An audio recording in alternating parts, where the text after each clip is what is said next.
Talk of the Bay on KSQD's Santa Cruz 90.7 FM. I'm your Thursday evening host, Rachel Ann Goodman, and we are doing special election coverage all the next couple of weeks. Tonight, we're looking at the candidates for the 3rd District Supervisor's race in Santa Cruz County. The 3rd District includes the north coast of Santa Cruz County, Davenport, Bonnie Doon, all the way down to the city of Santa Cruz, and I believe it ends at the Yacht Harbor. Here to talk about their candidacies and what they will bring to the job, which has been held by Ryan Coonerty for, I think, 12 years now. As he decided not to run, there was a seat open. And with many issues facing the county of Santa Cruz, we have Justin Cummings. Let me introduce the other candidate who's here in the studio, Shebreh Kalantari-Johnson. We're starting off with just opening statements about why you're running and what you think you bring to the voters that they would choose you as opposed to your opponent. My name is Shebreh Kalantari-Johnson, and I am currently a city council member and have been a resident here of Santa Cruz for over 20 years.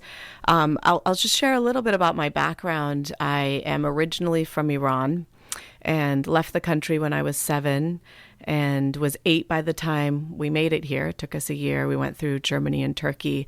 And when we came here, my family didn't speak the language, used most of our resources to get us here. And so we really had to rely on extended family and our community.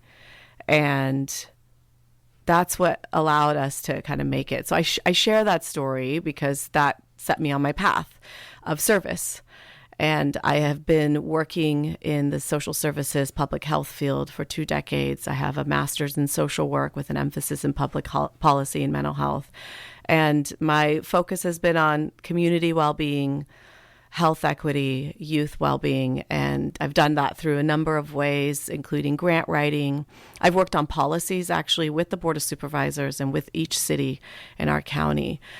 So all of that I think is going to be needed on the Board of Supervisors. We have a lot of health and human services challenges, and that is within the purview of the supervisors. So I bring that to the table. I am also a mom. I've got 2 wonderful boys, no bias there. They're 12 and 14. They go to Mission Hill and Santa Cruz High. And I think that's a perspective that's also needed. A mom's perspective. Great, thank you. And we'll be back with more detail about each of the topics. We're going to take some time because we have the full hour. So right. Thank you for that opening idea and a little bit of a picture of who you are. And I want to welcome Justin Cummings. Great. So thank you for having me, Rachel. My name is Justin Cummings, everyone.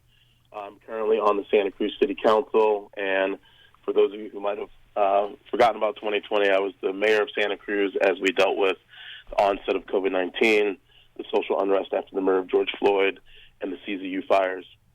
To give folks a little bit of information about my background, I came to Santa Cruz in 2007 to pursue a PhD in the field of ecology and evolutionary biology and graduated with a PhD in 2013 from that department at UC Santa Cruz. I moved away for research for a couple of years but came back in 2015 and since have started multiple nonprofits in the community that have been focused on increasing diversity, one within the field of environmental conservation and the other within the field of tech around the use and application of drones. What's really compelled me to run for office and, why I'm still running for office is that, as a young professional in this town, I can't afford to live here. And, I really think about how difficult it is for so many single parents, families, service workers, our teachers, the people who our, community really rely on in terms of its foundation, how many of those people can't afford to live here. And we actually just saw this week with the SEIU workers' strike that was one of the main, reasons or, the things that we were hearing from the workers is that, they feel like they've put their necks on the line for this community, and yet, the city is failing to compensate them in a way that they feel respected and in a way that allows them to live here. And so that really is one of the motivating factors is really, when we think about diversity, equity, and inclusion, which is something we say we value, when we look at our Board of Supervisors, they're all renters. They're all white men. We've never seen a black person there. We don't have environmental scientists, We don't have people who are reflective of working class and lower income people in our local government at the supervisor level. And so I think that bringing my lived experience will really help, provide that voice. And in addition to that, as we're going through a housing crisis and a climate crisis, I'll be able to bring some of my skills professionally and my lived experience to help inform the decisions we make around that. And as we address our homeless crisis, having been on the Homeless 2x2 Committee for 2 years as mayor and vice mayor, having addressed homelessness issues for the past 4 years on the city council, I believe I'll bring a lot of experience from what I've done currently to the Board of Supervisors. All right. Thank you for that and for a little background on you as well. So I want to sort of carom off that last statement and go directly to the issue of housing. And Justin, I'll let you go first and Shebreh next, and we'll just kind of go back and forth on each question who gets to start. But Justin, if you will, you mentioned the homelessness issue, and you mentioned that you were on the housing task force, I believe. What do you think isn't being done that could be done from the supervisor's perspective about the situation, which just seems, I hate to say it like whack-a-mole, but when you clear out one group of people, they just move because not everybody moves to shelter. So I know this is a really difficult issue for any lawmaker, but do you have any new ideas that haven't been tried yet, or ideas you think could be expanded effectively? Well, I think there's a lot of good ideas that have come out of this community already, and I think that there are a lot of really great programs that we've implemented. And, COVID-19 actually was an opportunity for us to try new things that wouldn't have been possible under normal circumstances, just given the amount of pushback that we get. So we were able to stand up a number of different types of sheltering options. We had the VFW hall, the Armory, which I helped secure working with city staff. We had hotels. We also briefly had a number of different kind of like short-term encampments where people could come through, get connected to resources, and move on to other types of shelter. And, I think one of the big takeaways from all that and some of the programs we had before was that, we have models that work with neighborhoods. And now what we need to do is start really demonstrating to the broader community, if we want to stand up services, this is what has demonstrated to work. We can introduce them to the neighbors where those services have been in place so they can actually hear the stories about how it was like to live next to those services that actually function with communities. And by doing that, we can actually show that, there are models that work. And if we bring these into your neighborhoods, it's not going to be this, huge overrun camp where, there's open drug use and all sorts of things that people are mostly often concerned with. And so that's something that I want to be able to bring as county supervisor, and also by demonstrating success, use that as a way to advocate for getting more funds from the state and more funds from the federal government. Shebreh, what would you do, or what do you think is being done that could be expanded or isn't being done? Sure. This is something that I've taken a leadership role in my couple of years on city council, is bringing forward accountable policies in conjunction with a services framework. The sheltering programs that Justin spoke about, I'm very intimately familiar with because I was on the county emergency response team. The county oversaw the implementation of standing up shelter-in-place sites when COVID happened, and I was on the emergency response team for youth and young adults. So we saw what's possible during COVID, and in fact, that's one of the things that inspired me to run for city council, because I was right in the middle of city, county, neighborhood groups, and nonprofits working together to stand up shelter-in-place sites for youth and young adults. So that's something that I think the county can do more of, and do it throughout our county, not just in the city of Santa Cruz. The other thing, I think a lot of what we see as street homelessness, there's a whole spectrum of homelessness. People are unhoused for a number of different reasons. You've got youth and young adults, you've got families, you've got veterans. But what we see is that sort of the acute street homelessness is unmet mental health and substance use needs. So that's something that we need to do better. Now, there's a lot that needs to happen with the state. The state has surplus in their budget.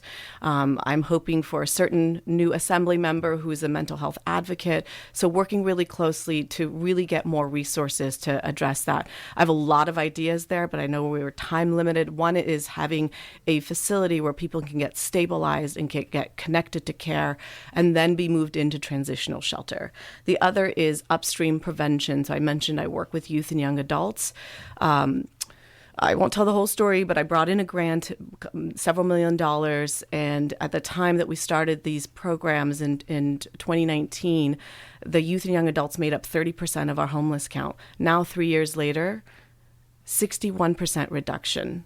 So that's a population that we weren't focusing on before this concerted effort. And now we see that if we work upstream and we can prevent that sort of acute homelessness. So this is, and my background, I should say, I started my work in the Tenderloin in San Francisco. I worked in the Tenderloin for 3.5 years. So this is an issue area that I care deeply about. I don't have a magic wand or a silver bullet answer, but I know there are things we can do differently to help those who are living in these conditions. Well, I'm glad you brought up mental health funding because we've seen a spike in mental illness since COVID, especially in young people. And we have too few beds, I would say, in our county. We're under-resourced. We often ship people out of the county when they end up in the hospital for mental health issues. So and there's also funding for behavioral health services at the county. So I'm going to have Shebreh address that, what can be done to give more money to that. I mean, they really need to build more beds, but beyond that, in addition to that, what could be done to respond better rather than sending families to Santa Rosa or other places when they get sick? Rachel, in the last week, 3 mothers, separate from each other, have told me this story, that this is what they've been challenged with their teenage children. I think these children happen to be females, but it's across the board, female, male. And the Surgeon General sent out a report last year that this is a national crisis among our youth and among our teens, is the mental health challenges and us not being able to respond as a community. So I think, one, that we need to be aware of it and we need to talk about it, and we need families to know that they shouldn't be ashamed of it. There's a lot of stigma, of course, for an individual and families that are experiencing mental health challenges. And I know we have NAMI in our community. I've connected with them, so there's a lot of work to be done there. And then it does come down to getting our fair share of resources from the state. I mean, it's sort of as simple and as big, and not simple, but we need more mental health beds. And we need to connect our systems a little bit differently. Now, the education system has its own governing board. The Board of Supervisors oversees behavioral health, mental health. We have, of course, the City Council. We need to integrate all of these pieces so that we're working together as we're creating solutions for our youth. It's not just youth who are challenged with mental health, right? It's across the board, but there is an acute need for teenagers in our community right now, especially given coming out of COVID. Justin, would you like to tackle mental health funding in Santa Cruz County? And if you just joined me, I'm speaking with Shebreh Kalantari-Johnson and Justin Cummings, both of them vying for the same seat in the 3rd District here on Casewood. Oh, absolutely. This question's come up a lot, and ever since I've been on City Council, when I first had my meeting with some of the police officers, number one thing they said is, we don't have enough beds. When we come across somebody who's facing addiction or mental health disorders and they need somewhere to go, they're like, we don't have enough beds. And so, but it's a multi-pronged issue because there are federal laws that state that if you have a facility with more than 16 beds for mental disease, they cannot qualify for federal funds. And so when we think about people who are, low income and where the money's going to come from to treat them, that's one of the things that's really been prohibiting us from being able to have facilities that have more than 16 beds. And so I think, at the outset, one, we need to start thinking about different ways. So, when we talk about standing up homeless encampments, I think we need to start talking about, can we set up temporary mental health facilities or areas where it's not so much an encampment, but maybe it's kind of a tent situation similar to what we used to have up at the Armory, where we have beds for people who are experiencing mental health, because we never talk about, can we kind of take the populations of people who are struggling in our community and, treat them differently and independently so that, if we need to have more beds for mental health, well, let's go and set them up in some part of the county where we can actually provide some more treatment. In addition to that, I know that a lot of people have been talking about, what's going on with our juvenile hall, how there's very few, and we've done a really great job of keeping kids out of juvenile hall, but if we have a facility that has lots of beds, how can we repurpose that facility so that we can provide the care that we need for our community? And so that's something else that I'd like to explore. And then in addition to that, and finally, a lot of people, since I was mayor, and this is something I brought to the city council, it has not received as much support, but really starting to explore 24/7 non-law enforcement crisis response. And so the idea is that rather than having, when you have a call for mental behavioral health or addiction, rather than the police being called to show up to that, we have trained professionals who show up, and they can call police for backup if they need it, but the first people who are on the scene are the people who are trained in social work, in mental and behavioral health, so they can de-escalate the situation, and police can be, going out and actually solving crimes. Well, it would prevent what happened to Sean Alt, who got, killed by the police when Absolutely. he was brandishing a rake. That was a tragedy for our community. Mm-hmm. Shebreh, just give me just a second to give out the phone number to text. We've got several questions, too, which I want to get to. The text number, if you'd like to ask a question of the candidates, is 831-900-5773, where you can text responses or questions, hopefully very short ones, so we can get to a lot of the issues we want to cover. Shebreh? I just wanted to add, I'm in agreement with everything Justin is saying. I wanted to add that we do have a pilot program right now at the county. We got a grant to implement a crisis response. So it's a small grant, but it's something for us to look at and see how effective it is. And then the other thing two things I wanted to say, that there are some there are some state policy changes, including CalAIM, that is all about whole person care and centering physical, mental, all the health with your general care provider, making sure your general care provider is connected. So implementation of CalAIM, which is whole person care, is going to be within the oversight of the Board of Supervisors in the next year. And I sit on the Central California Alliance for Health, our managed care organization, and so they're helping bring forward CalAIM. So that's a big policy change that we need to really keep our eyes on. And then the other thing I wanted to say is the connection between mental health and, of course, the criminal justice system. So ensuring that as folks go through that system, that they're connected to care. And I brought in a Prop 47 grant just this summer, $6 million with probation, district attorney's office, so that we do just that. So we have workers from the public defender's office going out, connecting with folks, connecting to the case management before they even get booked into jail. So we got to kind of think of all the prongs. All right. There's a question from a listener about the CZU fire victims, and I'm just going to read it because it's better than me trying to paraphrase here. Many CZU fire victim rebuilds are encountering onerous permitting issues from the county and for LEAF on 1, installing enhanced treatment systems, 2, in areas where there is utility provided water, mainly Boulder Creek, and I guess those are just two things. Would you support an easing of environmental health or fire sprinkler water pressure requirements for CZU fire rebuilds? And Justin, you'll go first. Short answer is yes. I think we need to, figure out how we can get people to be able to rebuild and get back in their homes as quickly as possible.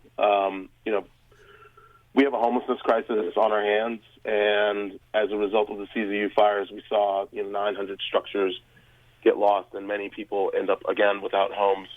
Some of the conversations I've been having with people up in Bonnie Doon, in particular, I know that people in Boulder Creek are likely experiencing the same things, is that, we are also at the point where we're hitting the 2-year mark where some folks are at risk of losing their insurance if they're not, far enough along in the rebuilding process, and they might lose the funds that would help them with that process. So, this is a crisis that, we were grateful that we didn't see a major loss of life, but we saw major losses of property. And I think one of the things we realized is that, the county wasn't prepared for if 900 homes lost, how are we going to get people permitted through in a quick and efficient way? And so I think right now what we need, the most important thing to do is try to get roofs over people's heads, see what requirements we can ease during this process, and then next time be more prepared if and when this were to happen again. There's a follow-up to this question, which I didn't read, which I think maybe I should. They want both of you to answer. With only 30% of CZU fire victims either in permitting or permitted, will you commit here and now to approving an extension for the 4-leaf contract to a total of 5 years? That's a very specific question. This should mean a 2-year additional extension over the current contract. 4-leaf is the intermediary agency that's supposed to be managing permitting. So let's see, Shebreh and then Justin. Sure. Yes. I would commit. Oh, is that better? I was getting really comfortable in my chair. Sorry, you can pull the mic forward. I would commit to that. I would commit to having 4-leaf extend their contract until every house that wants to be built from the survivors is built. That might take a long time. Do you want me to answer the other? Yeah, and then we'll go back to Justin about this person wanted supporting the easing of environmental measures. That was the question. Environmental, yeah. Mm-hmm. Yeah. Yes, I would, and we need to make sure that community members who are rebuilding and going to go back into those areas will be safe. So it's a both and. Yes, I would do that, but I want to work with community members. I want to work with the environmental experts to make sure we're doing it in a safe way, because if and when the next event happens, not if, when the next event happens, we need to make sure that we can get in and out quickly, and that our structures are safe, and that lives are not lost. Justin? As it relates to 4-leaf, yes, I'm totally down with extending the contract as long as it is necessary to get people to help people rebuild. I think the one thing that I would stipulate, though, is that we do need to make sure that as we're extending that contract for the people who need to rebuild, that there's progress that's being made. Right, we don't want to extend contracts as if there's folks who are just not, really moving forward with trying to get permits, or they're, taking longer than necessary to rebuild. I think that, we want to make sure that we are proactively working with people. We're trying to get people to rebuild quickly and in an efficient way. And I know that there have been a lot of stumbling blocks. I actually just dealt with a resident who got a letter from the county saying, well, for your ADU, we're going to have to give you another address. And then they were like, well, this, potentially could trigger more permits and more fees because now it's a new building at a new location rather than being a structure on the same property. So I think that as we're moving through this contract and we're extending the 4-leaf contract, we're really working closely with residents to make sure that they're getting through this process efficiently. Thank you. Thank you both. We're going to take a very short break and be back with Shebreh Kalantari-Johnson and Justin Cummings, 2 candidates for the 3rd District Supervisor seat. I'm Rachel Ann Goodman, and this is K-Squid Radio, your local community radio station. Next week, we'll have the candidates for the 28th Assembly District, the seat formerly held by Mark Stone, that's getting vied for by Liz Lawler on the Republican side and Gail Pellerin. They will both be my guests next Thursday. Stay tuned for more on the 3rd District, and you can also text your questions to 831-900-5773. We have a couple of announcements, and we will return. KSQD thanks Santa Cruz Barrios Unidos for supporting this program. Santa Cruz Barrios Unidos presents a photo exhibit of indigenous culture at 1807 Soquel Avenue. The exhibit runs through December 16th. More info at 831-457-8208. Thank you, Santa Cruz Barrios Unidos, for supporting community radio, KSQD 90.7 FM. KSQD is holding a silent auction on November 19th in Carmel Valley to support our Signal expansion campaign. Do you have an Airbnb or another item of value you'd like to donate? Please contact us to discuss your donation. Email info@ksqd.org or call 831-900-5773 and leave a voicemail. Thank you. All right, this is K-Squid, KSQD Santa Cruz. I'm Rachel Ann Goodman, and here in the studio, Shebreh Kalantari-Johnson, Justin Cummings. We're talking about 3rd District Supervisor's race. What do you think distinguishes each of you the most from the other candidate? It's sometimes easy to just get into these tiny details and still have trouble making up your mind. So I would just ask both of you to try to highlight a couple of areas where you differ that might be symbolic of your overall perspective on governance. And I'll start with Justin and then Shebreh. Well, I'd say for one, just, when talking about experience, serving as mayor during a time of extreme crisis is something that definitely differentiates me from my opponent. The last time, I remember when I was mayor in 2020, people said the last time that we had experienced this kind of crisis was during the 1989 earthquake. That was one single event. During my time as mayor, I not only had to, be mayor during the first recall election that went through in the city of Santa Cruz, but also as mayor during the onset of COVID, the social unrest after the murder of George Floyd, and the CZU fires all overlapping at the exact same time. And being able to be quick to think about how we're going to address each of those different issues and then how they intersected and how to address the intersectionality of those issues is something that many people who have served as mayor in this community were like, we're really glad that you're here because this is a lot. One of these is just enough for one mayor, let alone all three of them at the exact same time. I'd say that, in addition to that, when it comes to policy, I think that we differ in terms of housing production and housing policy. I am not just, any housing's good housing. I really vote and try to push for maximizing the amount of affordable housing that we can get in new units. And that is because, if we do not build those units, the affordable units, we're not going to see them in our community. And an example of that was I woke up this morning and saw an article where 555 Pacific, one of the newest developments in our community, 100 units of housing, about 19 of which are affordable, just sold for $52 million, which means that now the average price of those units, which are one bedroom and studios, is $548,000 per unit, and only 19 of them are affordable. So we have to push for more affordable in these market rate and luxury complexes that we see getting built. And then I'd say, in addition to that, one of the big things, too, that I think is different between us is just the way in which we go about implementing policy.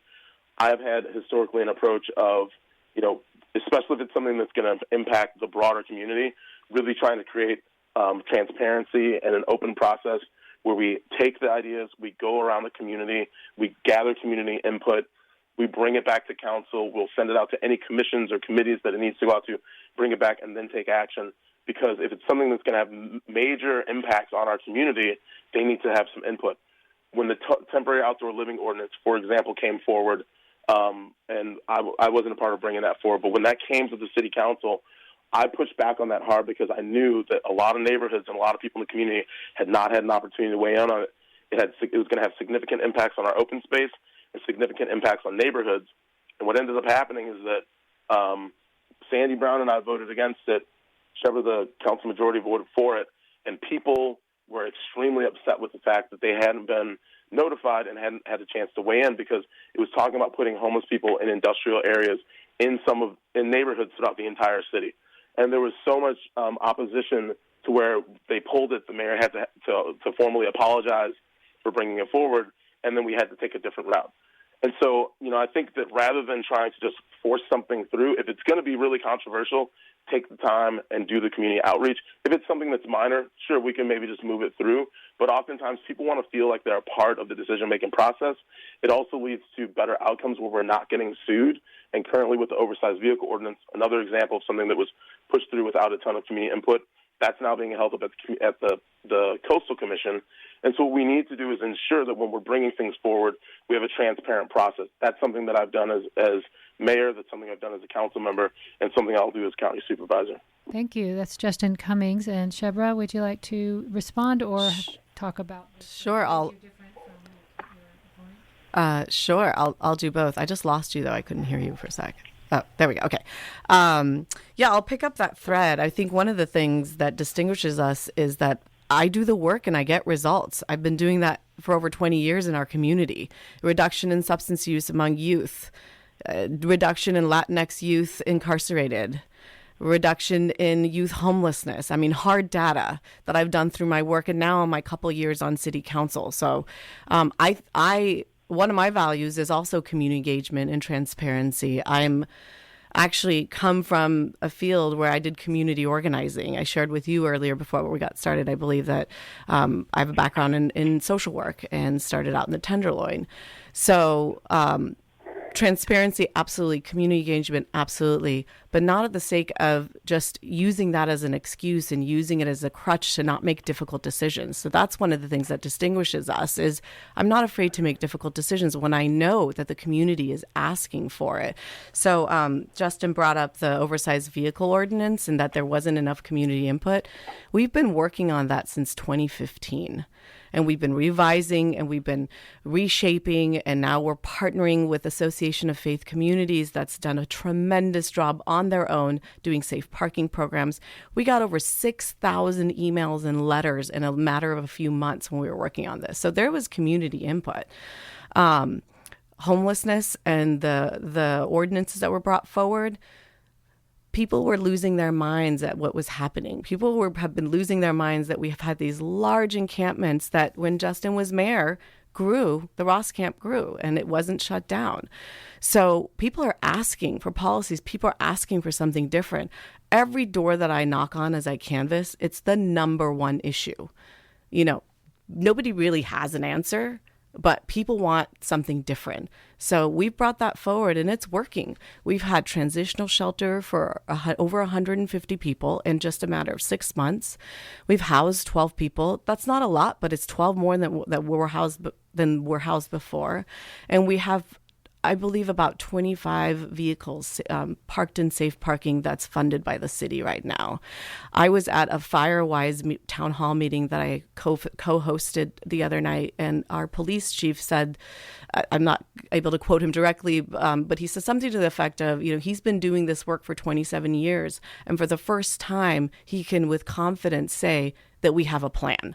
And that is around encampments. So that's in response to that. So I absolutely believe in community process and community engagement. We've been talking about homelessness for a long time. People want movement. People want something different. And I brought that to the city council in 2 short years. In terms of other things that differentiate me, you know, I've been here in this community for over 20 years.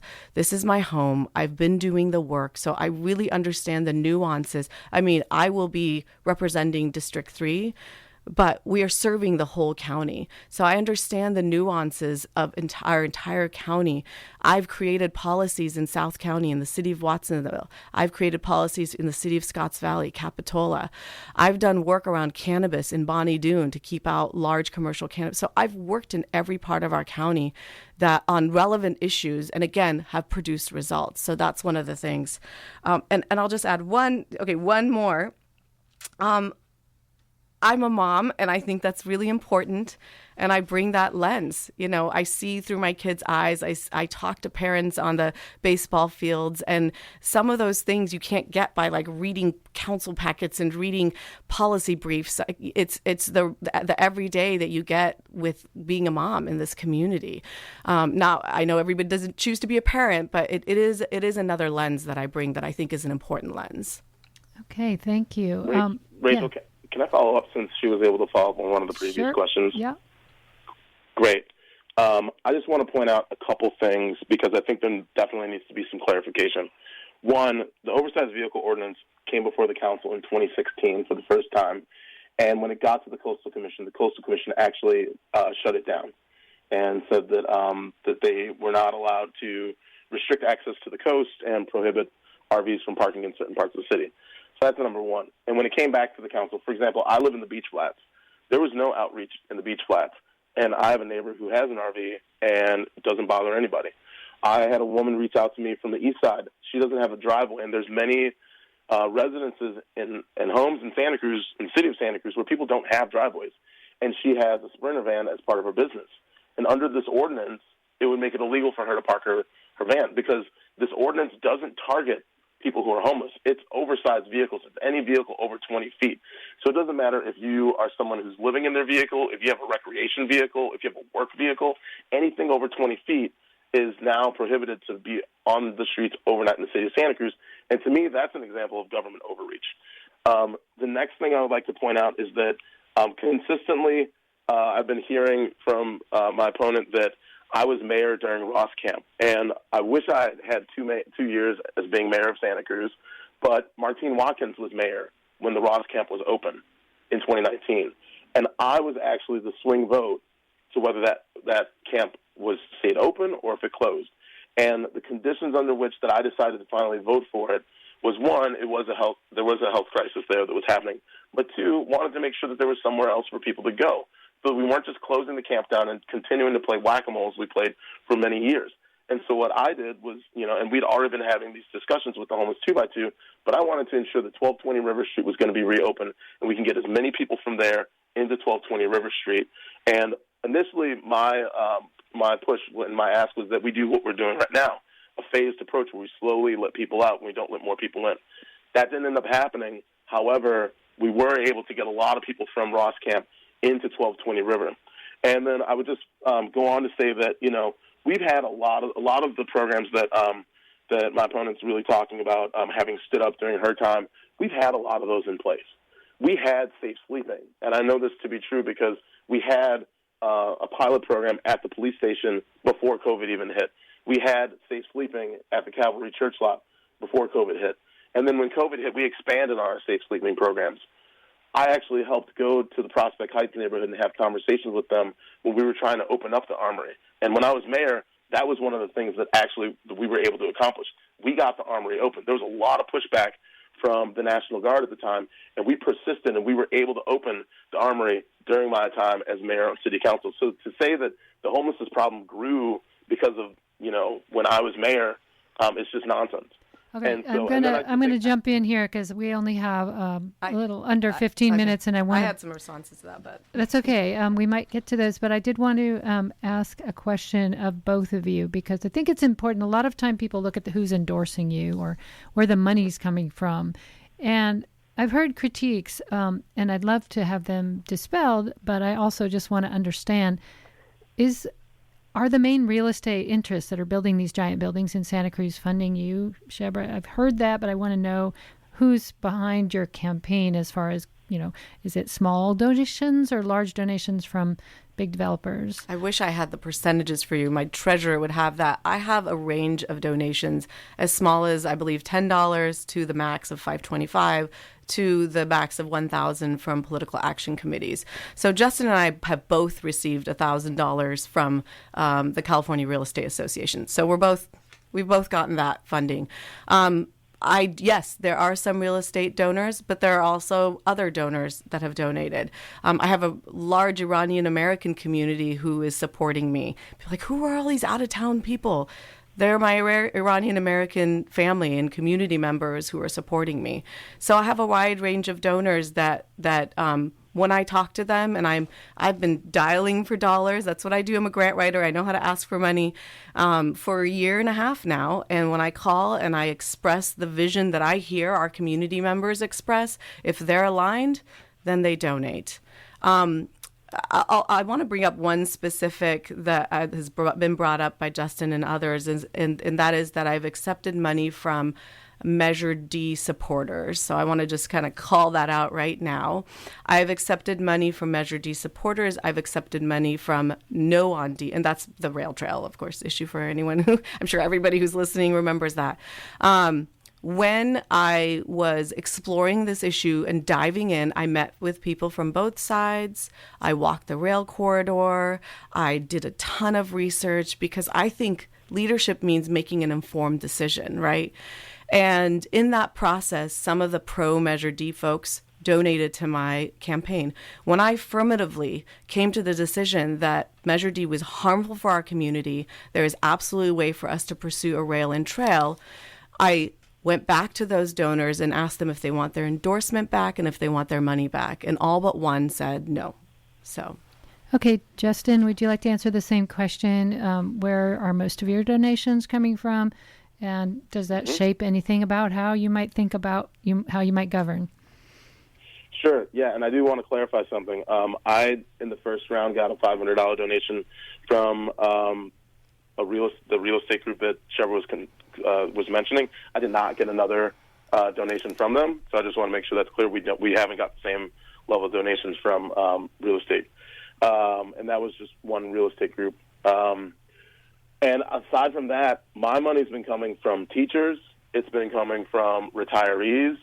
It's been coming from, labor unions. It's been coming from within the Santa Cruz community.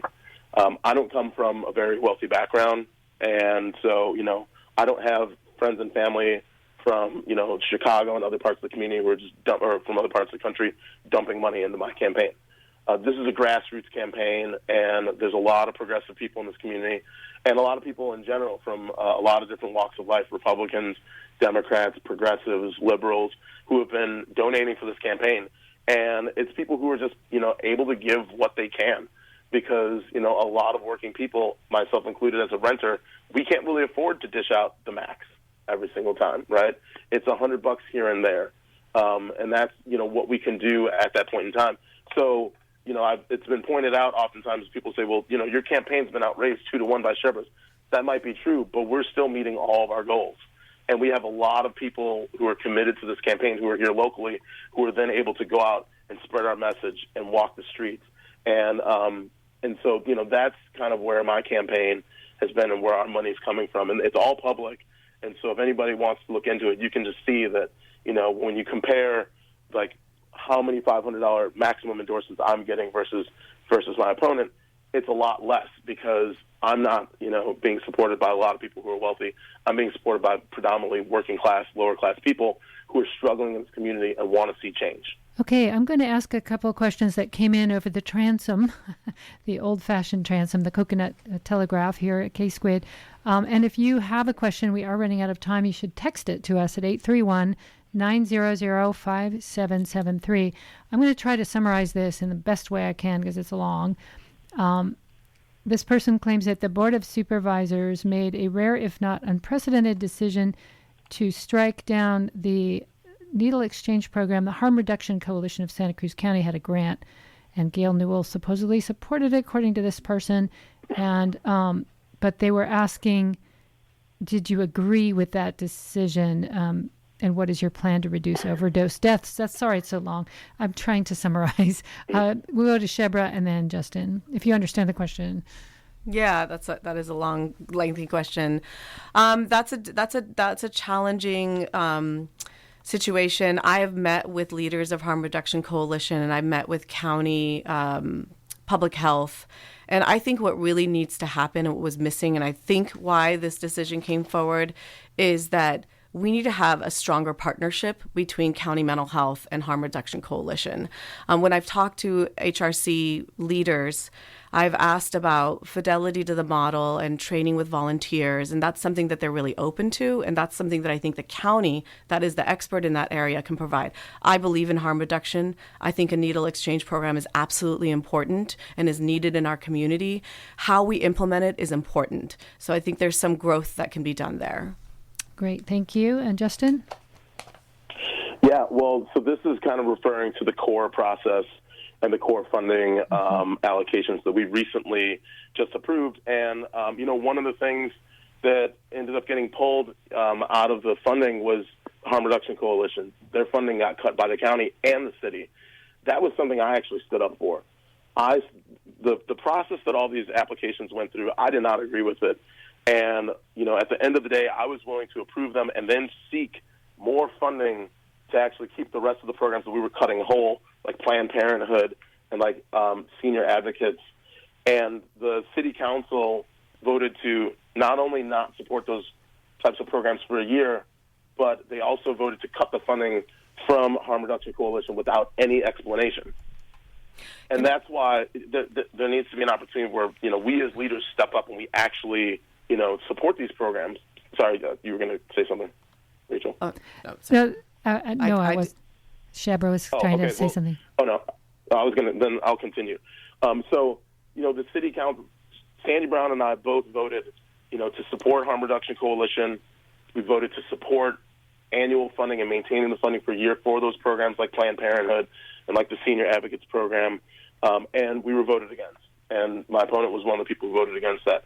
And, I think that, we need, when people are going to vote against things, they need to really explain why. And I believe that, this program went through a rigorous process. They went through a review. They had support from some of our local health professionals. We need to give them a shot in that instance. But in addition to that, I think we need to think even more broadly, because the question is, how are we going to reduce overdoses and deaths? We know that fentanyl is a serious issue right now in our community. We need to make sure that we get Narcan and make sure that's available to people. We need to train people on the use of Narcan, because this is just similar to the HIV and AIDS epidemic that we came across in the late 80s. If people are dying and there's a way that we can prevent death, let's do what we can to make sure that people are able to survive. So getting Narcan at bars, getting Narcan at schools, getting people trained on it, so that if somebody happens to be overdosing, we know what to do, we know how to see the symptoms, and we know how to make sure that we're able to take care of people in our community. I wanted to respond about the bridge funding. This is another example of, Justin bringing something forward without any work ahead of time.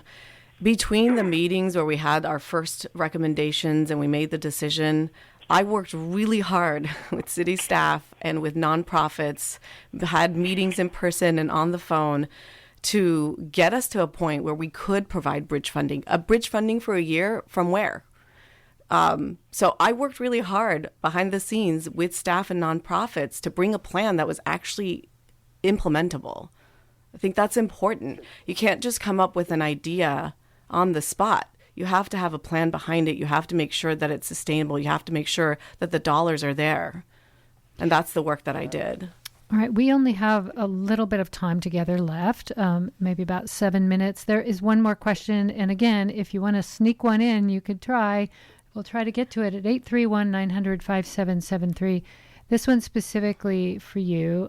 This person writes, and I would love it if people would sign these instead of just having their phone number, because then we'll know who's asking them. But if you put your name, that would be great. This one says, I'll try to do my best to get this also short. As chair of the board of the Watsonville Hospital, this person writes, you encouraged and supported and voted to sell the hospital to corporate privateers. This set in motion patient rate increases and the loss of vital services and nearly bankrupted the hospital. How do you justify this decision? That's so funny. This has come up a couple of times, and I don't know where I might be the same person. I was chair of Community Health Trust of the Pajaro Valley when the hospital purchase was going in effect. And we had, I think, 40 days or 45 days to come up with something like $90 million in a very short amount of time. We met with all stakeholders, all the hospital entities. I brought them together along with our executive director, and we brought in experts that did financial planning. And what we looked at based on what experts brought was that we could not pull it off as an organization by ourselves. I didn't make any decision. Really? I have that much power? So whoever this individual is that thinks I have that much power, that's interesting. I was the chair at the time, and we had pretty much a unanimous, we can't move forward. Otherwise, our organization, the Community Health Trust, which is there to meet people's needs who have diabetes or pre-diabetic, would fold and go under. Now, when this came back around this time, the situation was different. I advocated as an alliance commissioner to donate $3 million towards the hospital purchase. I advocated as a health trust board of trustee to donate $6 million.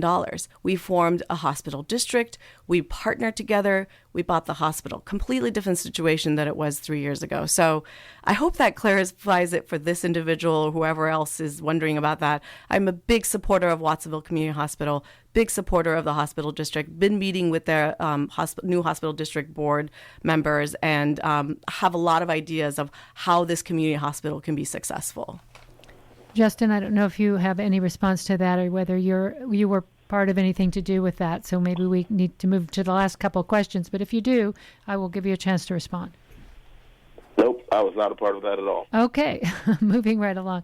So again, if you have a question, you're welcome to lob it in here in the last minutes or so before we go to First Person Singular and then Peace Talks Radio here on KSQD. If you just joined me, I'm speaking with the two candidates for the 3rd District Supervisor's race, Santa Cruz County, which covers the north coast of Santa Cruz County all the way through the city of Santa Cruz. That's why you're hearing a lot of discussion about city issues that might sound like they're city council, but they will be ending up also being part of this person's purview. So Justin Cummings and Shebreh Kalantari-Johnson are both here. with me in the studio. And if you have a text, it's 831-900-5773. Rachel, Yeah. Rachel, I just want to encourage your listeners to reach out to me directly about the oversized vehicle ordinance. I know we're out of time, but there was some information given that was not correct. So I encourage your listeners to reach out to me directly. All right. We are coming to that part of the discussion where you get to pretty much summarize why, again, or say something different about why you feel you are the best person for this job. And coming up is the election, November 8th, so it's not very far away. If those of you who are listening have not made up your mind, hopefully this has helped a little bit to introduce you to the candidates. So I'm going to have Shebreh and then Justin. Sure. We did the other direction last time. Sure. Thank you. I think how I want to close is that I do the work. I'm committed. I've been doing the work for 20 years here. I'm not going anywhere. This is my home. I've shown that I can produce results. I'm not just the yes girl. I do the work ahead of time so we could get it to a place where we can say yes. And it's not always perfect, but nothing is, right? 50% of our county, over 50% of our county are women. That voice and that perspective has not been represented on our board for over a decade. I think that's important. I'm not just any woman. I'm the woman with the background, the experience, and the drive and commitment. And I want to continue to serve. And I know I can serve at scale at the supervisor level. Okay, that's Shebreh Kalantari-Johnson. Thank you so much for being here on K-Squid's. Pleasure to have both of you. And Justin, we'll let you have the final few words, couple minutes. All right. Thank you very much for having me, and thank you all out there for joining us tonight and listening. In 2018, when I ran for office, I made a commitment to the city of Santa Cruz that I was going to be here to represent them for the 4 years on the Santa Cruz City Council. And when I found out I was going to become mayor of Santa Cruz, I was actually pretty shocked, but humbled by the opportunity to serve in that role. I served as mayor of Santa Cruz during one of the biggest challenges, most challenging years, I should say, in the history of our community.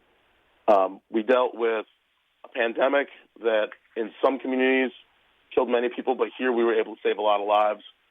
We came together after the murder of George Floyd when there was social unrest, and people were very upset and concerned with how black people were treated in our criminal justice system and how black people were treated in our community as a whole. And while we saw vandalism and police stations burning in other communities, we saw people coming together here. And by coming together, we were actually able to make change in our community. And then when we thought that things couldn't get worse, the CZU fires hit. And once again, we came together as a community, and we provided shelter for our neighbors who had to evacuate their homes. And I worked diligently to ensure that people were getting the resources that they needed and that the information they were receiving was correct, so we knew how to respond as a city. This is my last year on the Santa Cruz City Council, and as I move on, I'm hoping to become your county supervisor because I bring the 4 years of experience and this level of experience of working in government that I've learned over the past 4 years. I'm committed to, maintaining community programs to promote diversity, equity, and inclusion. I'm here to continue the championing reproductive freedom and protecting women's rights to choose. I'm here to expedite the rebuild of homes and businesses impacted by the CZU fires. I'm here to continue our fight for the climate crisis, where we're going to reduce carbon emissions, make sure we move forward with our rail and trail. I'm here to make sure that we're going to produce and maximize the amount of affordable housing and protect tenants who are vulnerable to losing their homes. I'm here to make sure that we're mobilizing effective and targeted solutions to homelessness. And I'm here to make sure that you all have a voice, because as a renter, as a working class person, and as a black person, I feel like first of all, black people have never had representation in the 172 years that our board's been in place. And I hope to be the first African American and black county supervisor. But we also need representation of renters and working class people. Renters make up 56% of the people in this county, and yet there is not a single renter representative on our board. We need to make sure that if we say we care about diversity, equity, and inclusion, that it's reflected in our local government. And I will just end by saying that I'm the only candidate that has the endorsement of the California Democratic Party, the Santa Cruz County Democratic Party. I share the endorsement of Planned Parenthood Advocates Marmonte, endorsements from labor, and many people like you who are listening. And so visit CummingsForSupervisor.com for more information, and I hope I can count on your vote. Justin, thank you also for being here tonight. Really appreciate your time. Thank you. We'll check in with both these candidates during our Election Eve coverage, November 8th, right here on K-Squid. I'm Rachel Ann Goodman. It's KSQD, Santa Cruz, your community radio station for the Monterey Bay area. Up next, it's First Person Singular with local voices, and then it's Peace Talks Radio, followed by jazz. Stay tuned.